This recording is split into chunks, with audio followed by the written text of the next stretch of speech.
Okay, looks like it's going now. Recording has started.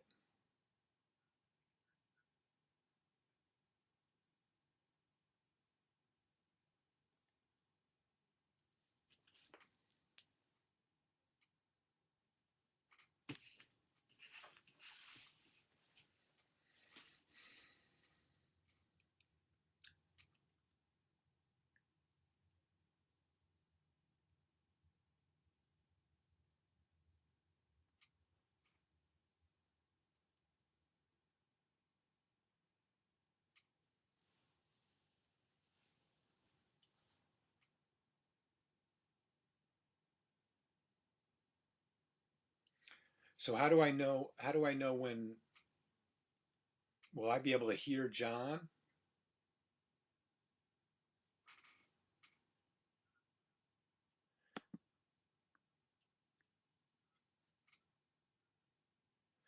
Okay, but how do I know when to start?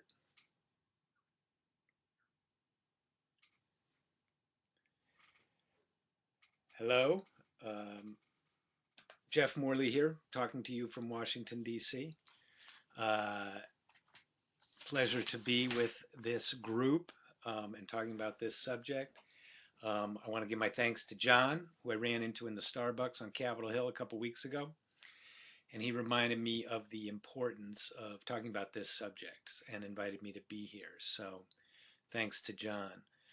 Um, I got to say, the JFK is very difficult. It's a very difficult subject. It's irritating, it's confusing, it's controversial. And so I've never found any subject more difficult to write about in my journalistic career. So tonight I want to talk about that, the difficulty of this subject, and also about new evidence in the case and what my own research and my own thinking about it, what has what has come to me over the past year or two as I've continued to work on the subject, and to try and figure out how to get through the confusion and the controversy that still surrounds this subject, and to be able to talk about it in a way that everybody can understand and accept. Um, but first, I want to say I've been at this a while. I realized that the first article that I edited about the JFK story was 28 years ago. It's kind of scary to think about that. So I've been at it a while. I've thought about it a long time. I've written a book about it. Well, actually, here's my book, Our Man in Mexico, is actually not about the JFK assassination. In fact, it's agnostic on the assassination. It doesn't attempt to answer the question of who was responsible for the assassination. Uh, Instead of doing that, I decided early on when I was writing Our Man in Mexico that I would focus on something different, not to solve the assassination, to resolve the question of who was responsible, but rather I had a more modest goal, which was to describe how the assassination looked through the eyes of a senior CIA official, Winston Scott, the chief of the Mexico City station, a trusted CIA insider, a loyalist, a distinguished intelligence officer uh, who was responsible for the surveillance of the Cuban and Soviet embassies at the time that Lee Harvey Oswald visited there in October 1963. So Our Man in Mexico tells the story of what this crime looked like through the eyes of Win Scott. And for anybody who's interested in the assassination, I can recommend it. I'm biased, of course, but I think that it presents an unusually lucid view of what the assassination looked like in the eyes of people inside the CIA. And I think that's an important perspective. It's an important objective perspective for anybody who's trying to understand the assassination. There's a lot of compromised views, but I think that the perspective of somebody like Win Scott is important in understanding what happened. The book, I should say, is also available in Spanish, Nuestro Hombre en Mexico. So you can give that to your Spanish-speaking friends as well who are interested in the assassination. If you're interested in what I've written about the assassination, you can look at some of my articles on jeffersonmorley.com. Click on the articles tab, and there's a list of my JFK reporting over the years. So you can look at some articles there. You can also find me on Facebook. I'm glad to talk about JFK with anybody who's on Facebook. I'd be glad to be your friend about that. So with that introduction, I want to now move into my presentation. I should say ahead of time, I think some of you will find that it is perhaps unduly cautious. I'm not somebody who comes to you and says, I know who killed JFK. I have rather more modest aims. I want people to understand what the new historical record of the assassination is, what the latest records show, and in particular, what the role of CIA officers in the surveillance of Lee Harvey Oswald before the assassination was. And in particular, the role of CIA officers with responsibility for psychological warfare. I think that these officers are a key to understanding what happened and why the president died when he did. I should say that my presentation is not directed at a conspiratorial audience. I don't have a conspiratorial reading of history. I'm not a conspiracy theorist. Some people talk about 9/11. 9/11 was definitely the result of a conspiracy, and we know who was responsible. It was a man named Khalid Sheikh Mohammed, who was working with Osama bin Laden, but it was primarily Khalid Sheikh Mohammed's idea. And so if you want to talk about 9/11 conspiracies, I'd be glad to talk about the role of Khalid Sheikh Mohammed in that. But with that, I want to turn now to the JFK story. And my presentation is really about how I think about the JFK assassination story and about how I think people should think about it. And by people, I mean everybody, people who agree with me, people who disagree with me, people who know nothing about the subject, and people who know a whole lot about the subject. I've always wanted to reach as wide a possible an audience, with my journalism about JFK. And so my presentation tonight is part of that. We are now at the 48th anniversary of the assassination of President Kennedy. In 2 years, we will observe the 50th anniversary, and I think that that is likely to be a moment of considerable national introspection about this tragedy. It will also be an opportunity to complete the historical record of the assassination. Yet, I should say, I think that it is quite likely that the CIA is likely to object to declassifying all of its records about the crime and the tragedy of Dallas. So the question that we face over the next 2 years is whether the CIA's extreme claims of secrecy around the JFK story, which are reiterated and will be reiterated this year by CIA lawyers in federal court in Washington, can be overcome. And I think that's the question. I think that's what I'm aiming to do, is to figure out how to complete the record of the assassination over the next couple of years. How do we do that? Well, one, I think we need to start with some very basic facts that the unresolved case of the assassinated president, never quite goes away, as some people would wish. Stephen King has a new book out about the subject, November 22nd, 1963, and this is yet another imaginative retelling of this critical day in American history. A very densely layered epic that appeals to the enduring impulse of Americans to understand what happened. How did it come to pass that the President of the United States was gunned down in broad daylight and no one was ever brought to justice for it? This is the impulse that has been articulated in other masterpieces of the JFK story, such as Don DeLillo's Libra and James Elroy's American Tabloid. This is what sustains public interest, and I think we need to, at the beginning, just say this is an enduring feature of American culture. People want to know what happened. Of course, the official story is still defended by an articulate minority, that there was no conspiracy. Vincent Bugliosi, I know probably not have a lot of fans there, but in his critically acclaimed book, Reclaiming History, he restates the official story. As somebody who's written and reported about the JFK story for a long time, I don't agree. I think the record of the JFK story, as it has emerged, especially in recent years, belies that claim. There's a lot of implausible JFK assassination theories out there, and the notion that a lone nut was responsible is one of them. I think it's more likely that Kennedy was ambushed by his enemies, who made sure that they could not be identified. You're not going to hear that from Chris Matthews, but that is what Jackie Kennedy believed, and that's what Bobby Kennedy believed. As David Talbot pointed out in his 2008 book, Brothers, RFK never lost his conspiratorial understanding of his brother's death. And I think that's an important thing to understand as we look back on this event.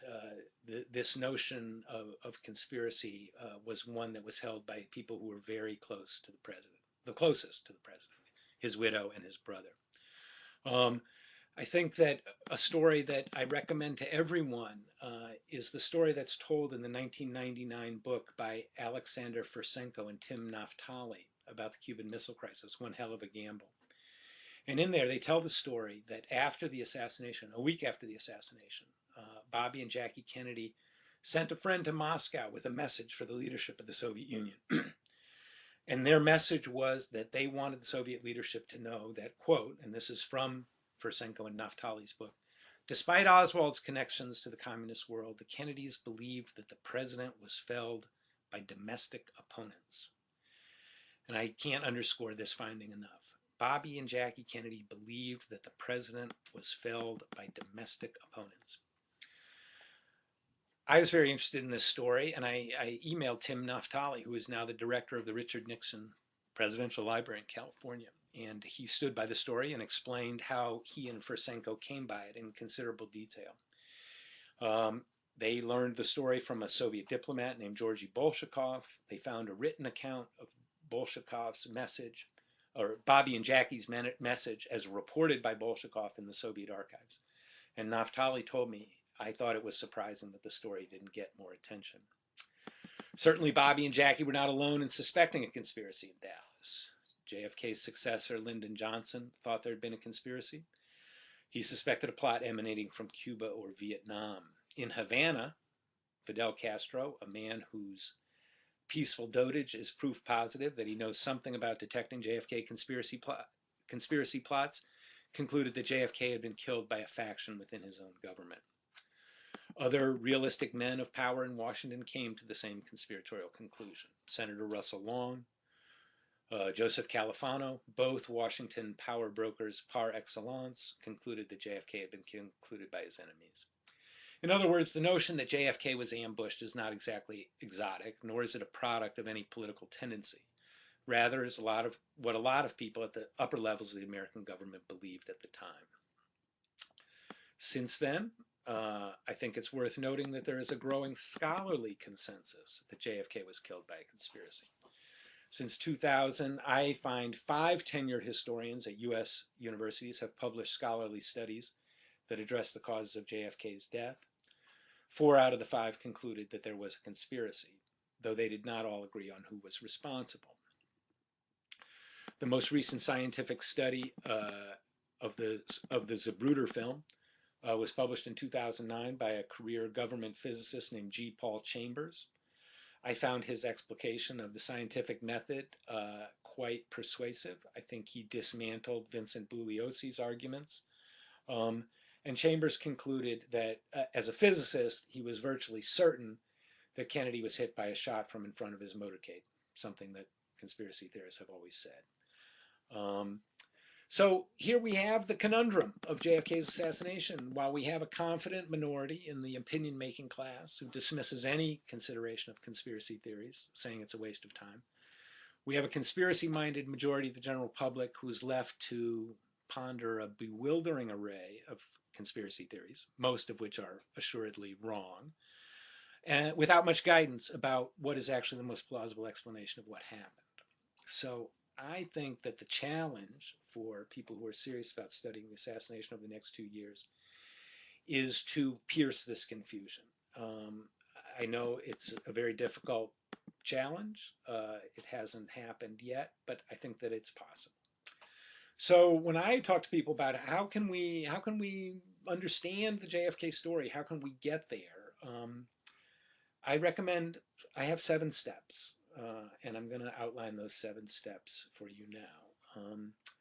The first is, if you're looking for evidence of a JFK conspiracy, I think we have to proceed as prosecutors and law enforcement people do when they're looking at criminal conspiracies.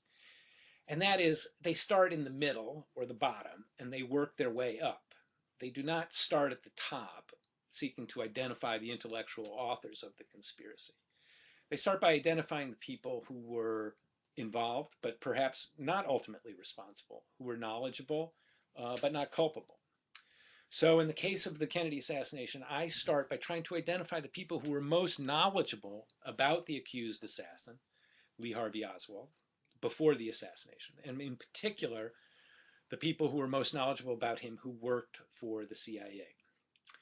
Now, as soon as I say that, I want to add the second step, which is I think it's very important that everybody understand and respect the intense psychological resistance to step one.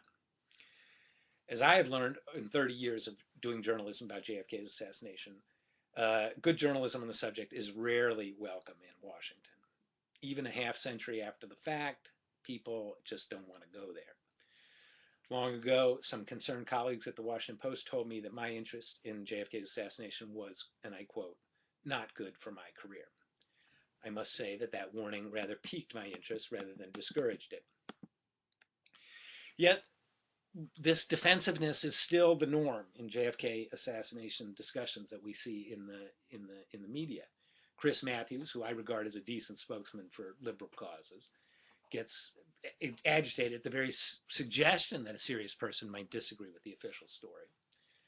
Cass Sunstein, an otherwise sane senior advisor to President Obama, has proposed that the government actually infiltrate JFK conspiracy chat groups to dispel the allegedly dangerous and delusional ideas that are discussed there.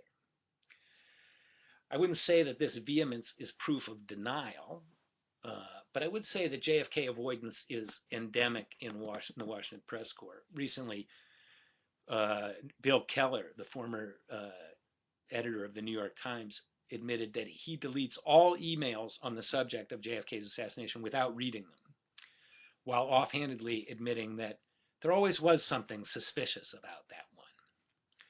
That's the mentality that people who are interested in the assassination are up against. There's a kind of willful avoidance of the subject and an intense defensiveness. The third step that I think is important for anybody focuses on what I think is probably the most significant new body of records that has emerged after the JFK Records Act in the 1990s, and that is the papers involving Operation Northwoods. I'm sure a lot of you are familiar with the Northwoods papers, but I think that it's really worth repeating what's important about the Northwoods papers. The Northwoods papers are not a smoking gun of, the proverbial smoking gun that some people demand about the assassination, but they do confirm and they do prove a certain conspiratorial mindset that was pervasive in the upper levels of the U.S. national security agencies in 1963. The Northwoods documents show that U.S. military planners had developed a uniquely devious approach to advancing a policy of regime change in Cuba. The Northwoods concept, which James Bamford rightly described as treasonous, called for U.S. operatives to mount terrorist actions on U.S. soil that could then be blamed on the Castro government.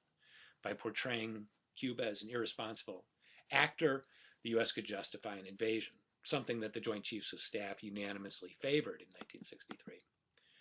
So it is true, as anti-conspiratorial commentators note, that JFK emphatically rejected these so-called pretext operations in March 1962. But it is also true from the Northwoods papers that the Northwoods planning continued at least through the summer of 1963. So while Oliver Stone's ungenerous critics will never acknowledge the point, the Northwoods documents actually lend credence to Stone's movie. The movie, of course, depicted Kennedy's death as the work of a high-level cabal that then sought to blame the crime on a communist to avoid detection. The Northwoods documents, which were approved by the Northwoods operation, which was approved by the Joint Chiefs, showed that this scenario was not the invention of a Hollywood screenwriter, the ex post facto invention of a Hollywood screenwriter. It was Pentagon policy. Step 4 in understanding the JFK story, I think, is to really come to grips with the declassified records that have emerged since Stone's movies, the other material that has that has become public, along with the Northwoods papers. And again, I don't think that these documents prove that there was a conspiracy, but they do prove something else, which is pretty interesting, and which we really didn't know for certain at the time of Stone's movie. We didn't really know for certain uh, in in the mid 1990s, and that is that there was a group of senior CIA officers who knew much more about Oswald in the weeks and months before Kennedy was killed than they ever said publicly, or than they ever said privately. That they ever told investigators, that they ever told anyone. Um, at CIA headquarters, these these people were impressive. I mean, their rank was impressive. James Angleton, the chief of the agency's counterintelligence staff, his trusted aides, Jane Roman, Birch O'Neill, William J. Hood, were all knowledgeable about Oswald, all signed off on uh, intelligence cables about Oswald while Kennedy was still alive. Thomas Karamessines, the deputy director of the CIA at the time, signed off on a cable about Oswald. So did John Whitten, who was the chief of the agency's Mexico desk in Washington. In Mexico City, Win Scott, the subject of my book, was involved in the surveillance of Oswald 6 weeks before the assassination. So was his deputy, David Phillips. In Miami, psychological warfare specialist George Joannides was running Cuban agents who had been tracking Oswald. So it's quite a lot of people who knew who Oswald was, who understood his biography, who understood his travels, his intentions, his politics. Now, I want to say, most of these officials were not involved in an assassination conspiracy, and my research convinces me of that totally. Certainly, Jane Roman, Bill Hood, Win Scott, John Whitten were not involved in a conspiracy to kill the president. About James Angleton and David Phillips, I think there's more doubt, and we just don't know. What can be said with certainty is that between August and November of 1963, these CIA officers and others kept track of Oswald, his travels, his contacts, and all of their reports were funneled to a secretive office in the CIA counterintelligence staff called the Special Investigations Group. This was a small office that was run by Birch O'Neill.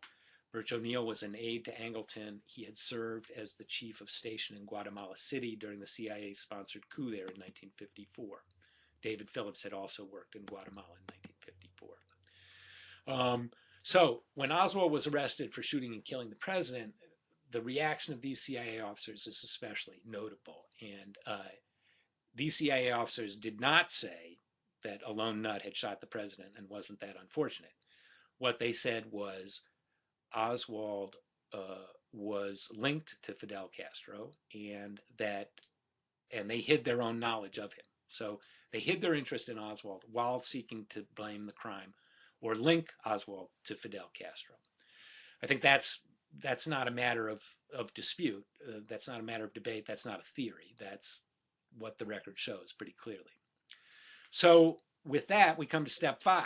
And step 5 is going to seem counterintuitive to a lot of you, and it is to me sometimes too, but I think it's necessary. And that is this: do not jump to conspiratorial conclusions.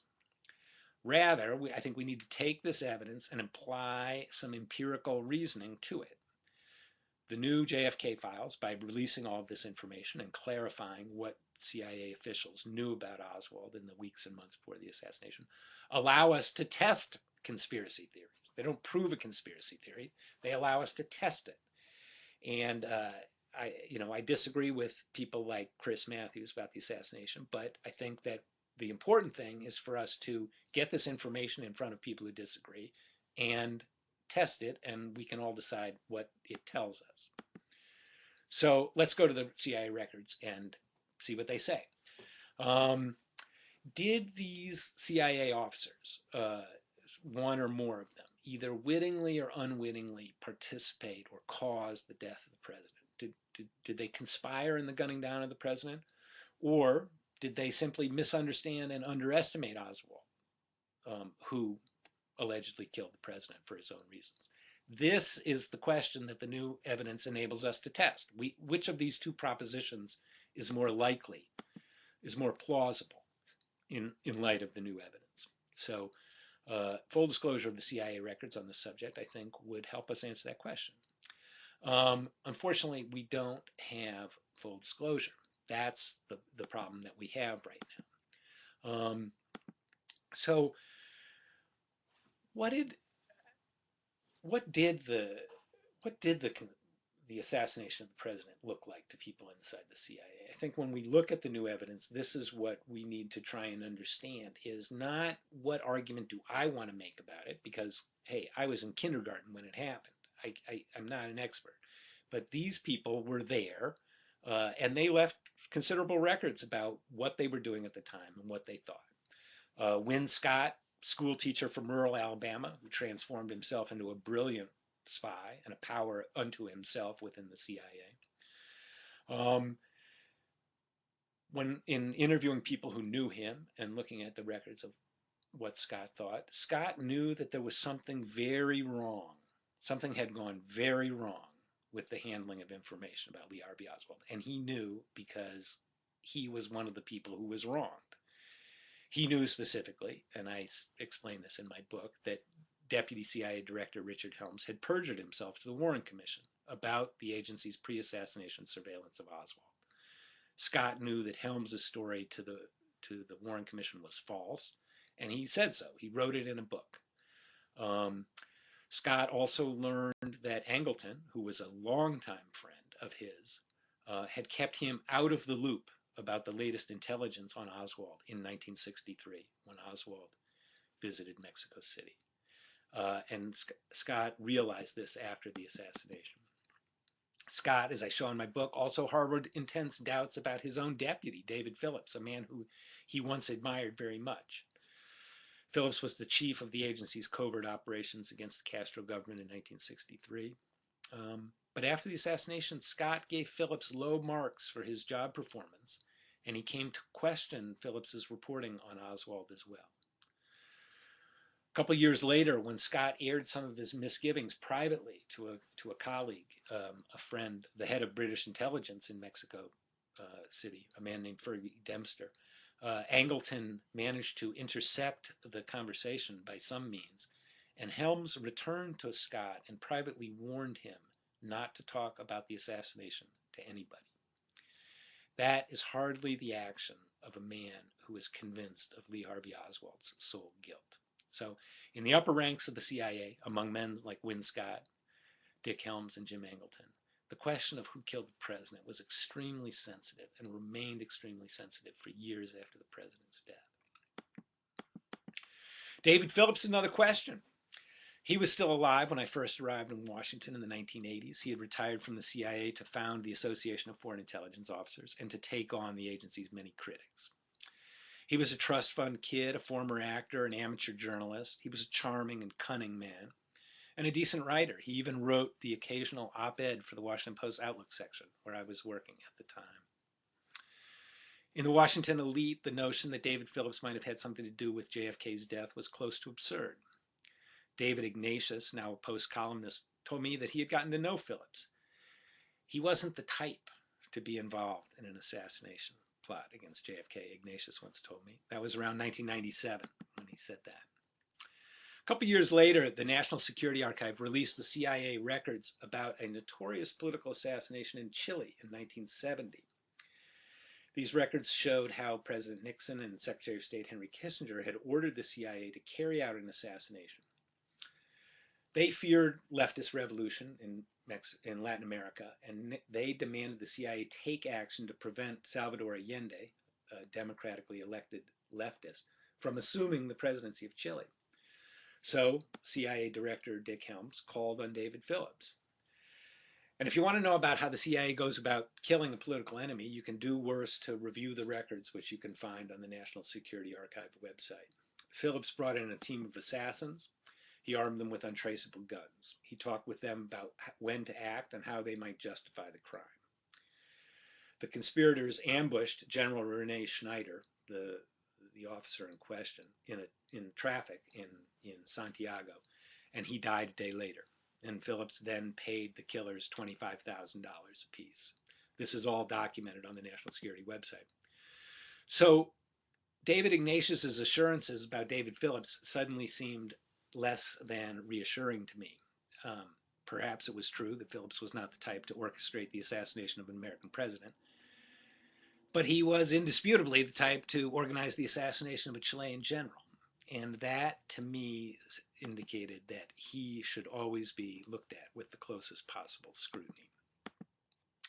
And there was one detail about the Schneider assassination that stuck in my mind.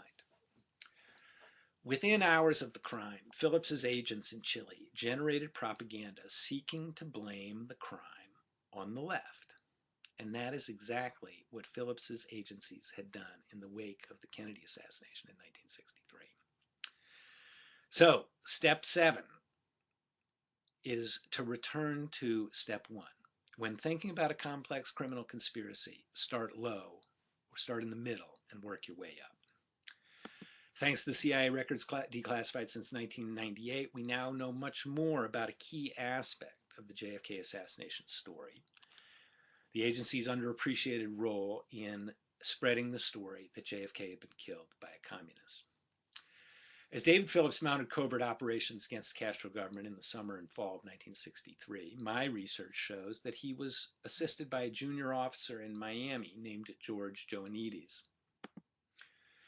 A dapper 40-year-old spy from New York City, Joanides handled the agency's contacts with a network of anti-Castro Cuban students whom Phillips had recruited from the campus of the University of Havana before the revolution. Within hours of JFK's murders, Joanides' agents had alerted reporters to the fact that Oswald was a member of the Fair Play for Cuba Committee.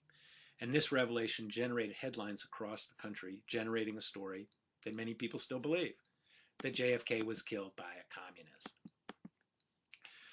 The JFK story hidden by the Joanides story, which was hidden by the CIA for 35 years, does not prove that Joanides was a co-conspirator in JFK's death.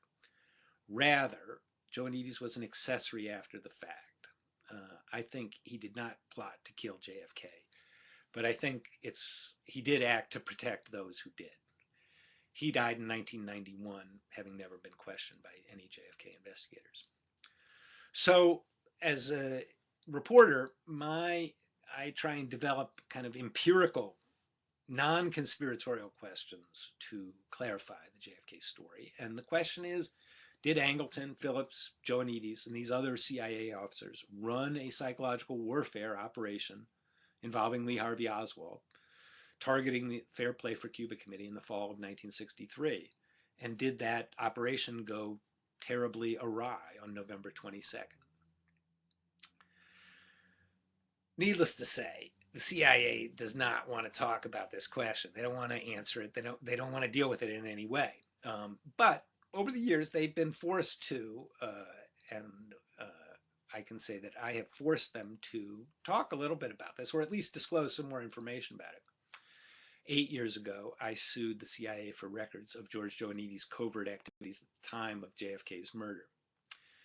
In the course of the litigation, thanks to the expert legal work of Jim Lassar, the unsung hero of this entire story, the CIA has been forced to acknowledge the existence of 300 documents, still secret documents, about Joanides, many of which date back to the 1950s. The agency is still fighting to prevent release of this antique material.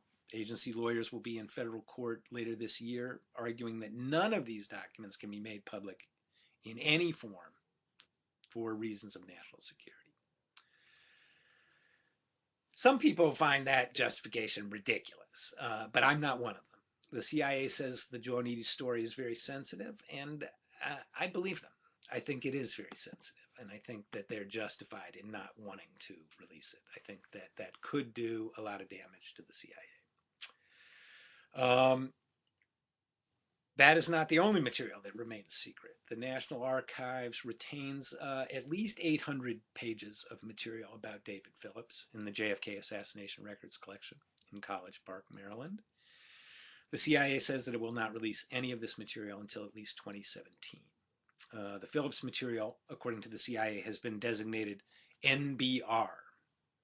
NBR stands for not believed relevant to the assassination story. That designation, by the way, was made before it was revealed that Phillips had organized the assassination of General Schneider in Chile in 1970. So the JFK Review Board, which requested the Phillips material originally, did not know that Phillips was the organizer of political assassinations when they decided that this material was not relevant to the assassination. I'm not even sure that anybody on the JFK Review Board actually even looked at this material. But in any case, there's 800 pages. It's in the National Archives. It has never been made public. Similarly, there's 200 pages of material about Birch O'Neill that is held in the JFK Assassination Records collection that has never been made public. I'm not sure that this material has to do with the assassination per se, but the central role of Birch O'Neill and the Special Investigations Group, the SIG office, in collecting all information, all CIA information about Oswald before the assassination, is a central part of the story. So any information about Birch O'Neill is, in my view, relevant to the assassination. This material, too, has been designated as NBR. I should say, I think it's very unlikely that the Joanides, the Phillips, or the O'Neill material contains a smoking gun, a proverbial smoking gun about the JFK conspiracy, but they might. The judgment that these files are not relevant to the assassination does not stand up to any scrutiny. And I should say that it's also possible that these records exculpate David Phillips and George Joanides and other CIA officers from allegations that they were involved in the JFK conspiracy. So if these files do contain exculpatory information, it's obviously in the interest of the CIA to release them as soon as possible, and I hope that they will.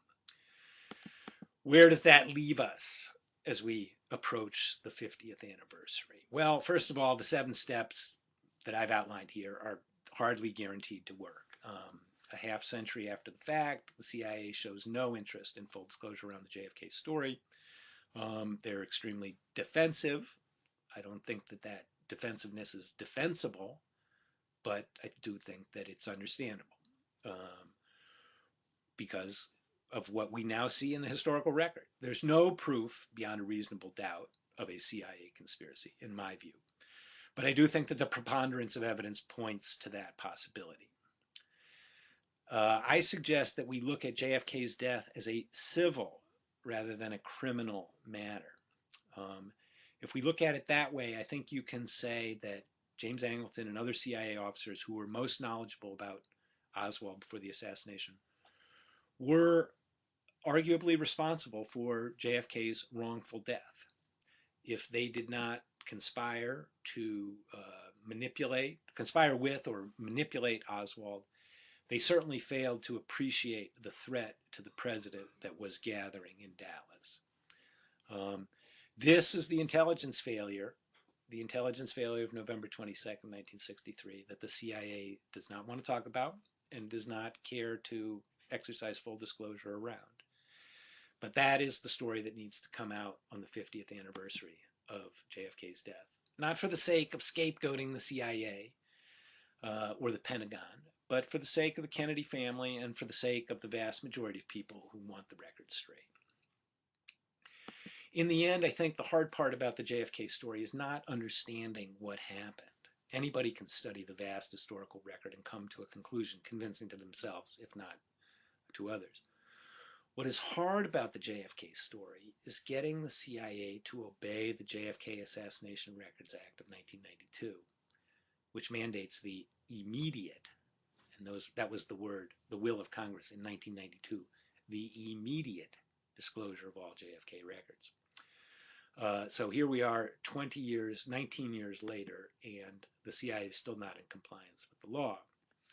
I've been litigating with the CIA for 8 years around this question, and I can only conclude that the agency is beyond the reach of the law at this point when it comes to JFK records. When President Obama took office, he issued a new directive on open government. Federal agencies, he said, should not engage in abstract and speculative threats to justify the secrecy of government records.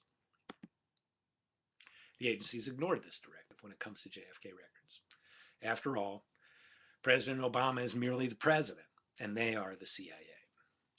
And that's the story on the 48th anniversary of JFK's death. The CIA has still not released all of its records on the subject, and that is what we have 2 years to overcome. That's my view of the subject, and I'd be glad to take anybody's questions to talk about it. Thank you for listening.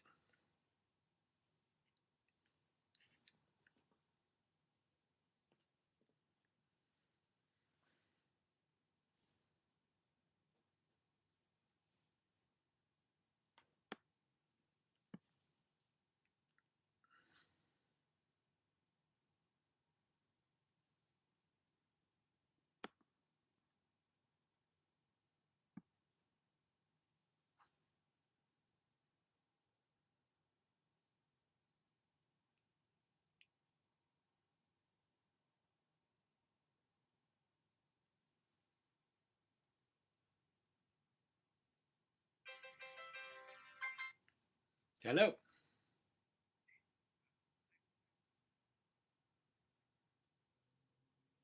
Okay. Okay.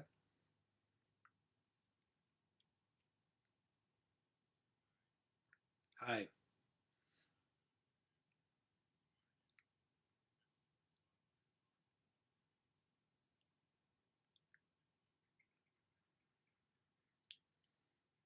Thank you. Thank you.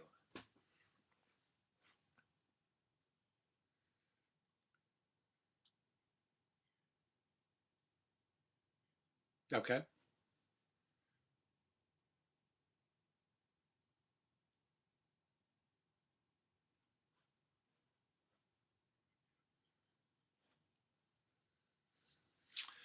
Um,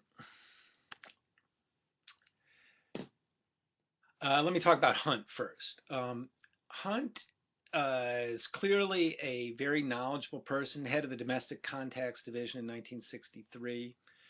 Um, I think that it's very notable that in the after Hunt was arrested in the Watergate affair and was facing the prospect of going to jail, the first thing he did was publish his book about the Bay of Pigs.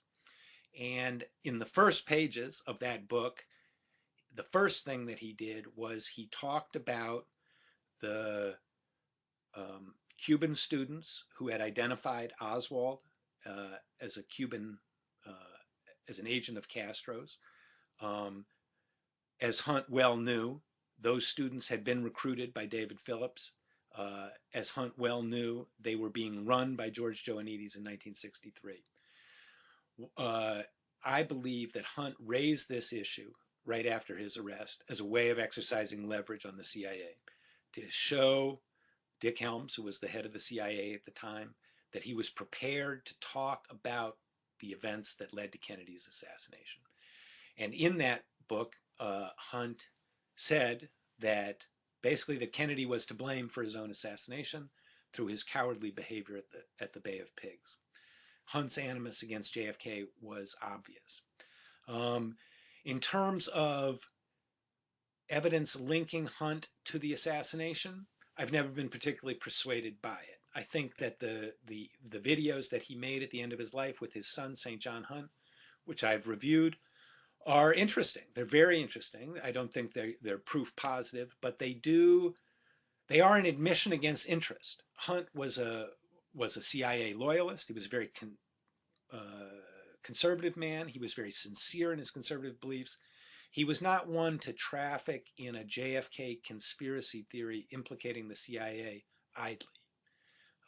He would not have done that cynically because of his own political beliefs. So the fact that he seems to indicate on those tapes some kind of knowledge of what he called the big event, I think is very interesting and worth noting. I don't think that it proves anything, but I think the fact that Hunt talked at the end of his life about the possibility that CIA people had connived in Kennedy's death is an important piece of evidence that can't be wished away. About David Morales, I think the evidence is a little bit less strong. It is noteworthy that that he boasted of being involved in the killing of Kennedy. But a lot of people have boasted about being involved in the killing of Kennedy, and that is not proof positive of anything. So that's what I have to say about those two men.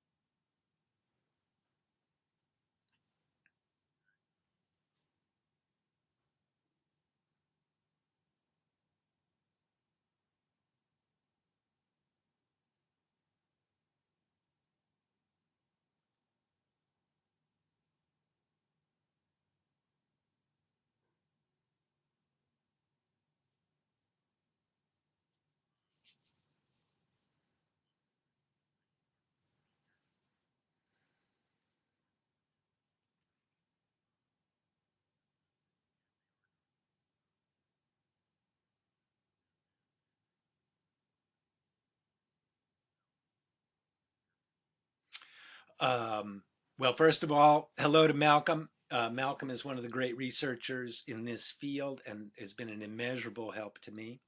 Um, that is news to me that somebody from the CIA is saying that, but that doesn't surprise me. I've always thought that they were going to uh, they would make every effort to keep this material out of the public view. It's clear from some external markings that some portion of the David Phillips material concerns the assassination in Chile and the preparations around that. And the CIA is going to be loath to disclose how its people organized an assassination. That does not surprise me. That said, I think that the only way to overcome the CIA's secrecy in this matter is in the court of public opinion. The legal courts are not going to overrule the CIA. And I don't know that the Congress is going to do it, but I think that public pressure might be able to embarrass them. But as I said, this is a very difficult task. The hard thing is not to know what happened. The hard thing is to get the records.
On the first point, I see no evidence connecting Johnson to the assassination. It doesn't strike me as very plausible. So that's all I can say about that. That Johnson thought that the CIA was involved in the assassination of Kennedy, I find that quite plausible. I'd like to know more about the sourcing of those two statements. I've heard that. It sounds quite plausible to me. Um, Johnson clearly had a conspiratorial interpretation of the assassination. He had it from the day it happened until the day he died. He had a variety of he expressed a variety of conspiracy theories to people over the years. So exactly what he thought is, well, it changed over time. He had different theories, and he did not know. Um, but yeah, I find that very plausible, and I find that also tends to support the thesis that I've been offering here, that responsibility lay with CIA officers. It doesn't surprise me that Lyndon Johnson believed that.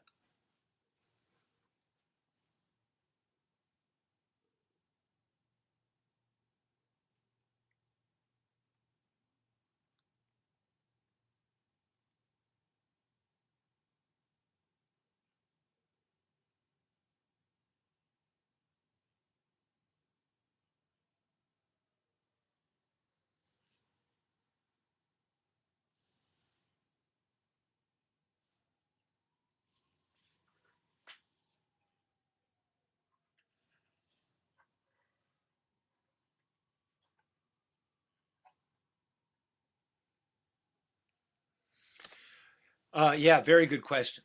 And there is. The Northwoods planning was assigned to a psychological operations group, an interagency committee. David Phillips was on that committee, and there's some indication from the records that he attended at least one meeting. Um, uh, there's also some indication that colleagues of George Joannides worked on that committee as well. So um, that I think is the thing that in my recent research I've been most interested in is who was aware of the Northwoods concept. Um, if somebody borrowed the Northwoods concept of a provocative crime to be blamed on Cuba and perpetrated that in Dallas, um, is that plausible? And the fact that that there's connections between the Psychological Operations Committee that did the Northwoods planning and Phillips and Joannides, I think is extremely is very noteworthy.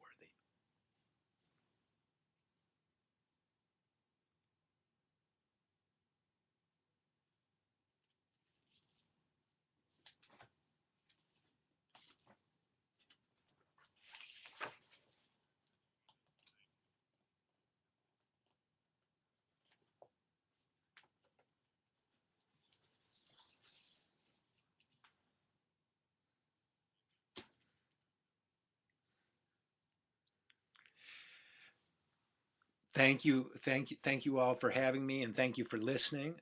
And like I said, I'm available on Facebook. I'm glad to communicate with any researchers on this who have serious thoughts.